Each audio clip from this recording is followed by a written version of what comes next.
नमस्कार मंडळी, श्री स्वामी समर्थ. आज आहे चैत्र अमावस्या.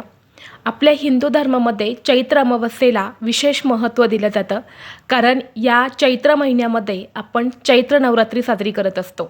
या चैत्र अमावस्येच्या दिवशी आपल्या घरात काही प्रभावी उपाय केल्याने आपल्या घरातील अनेक समस्या ह्या दूर होतात. आणि म्हणून आपल्याला या चैत्र अमावस्येला आज संध्याकाळी कापुरासोबत एक वस्तू जाळायची आहे. ही वस्तू जाळल्याने घरातील वास्तुदोष हा दूर होतो, तसेच सकारात्मक ऊर्जा ही निर्माण होते. त्याचबरोबर देवांचा आशीर्वाद हा प्राप्त होतो.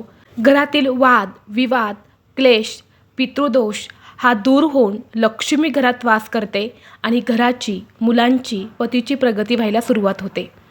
तर आज आपल्याला संध्याकाळी कापुरासोबत कोणती वस्तू जाळायच्या आहेत, हा उपाय कसा करायचा आहे, याबद्दलची संपूर्ण माहिती एका व्हिडिओद्वारे मी तुमच्यासोबत शेअर केलेली आहे. तो व्हिडिओ पाहण्यासाठी या व्हिडिओच्या खाली जो छोटा त्रिकोण दिसत आहे, त्या त्रिकोणावरती तुम्ही क्लिक करा, म्हणजे योग्य ती माहिती तुमच्यापर्यंत येईल. धन्यवाद.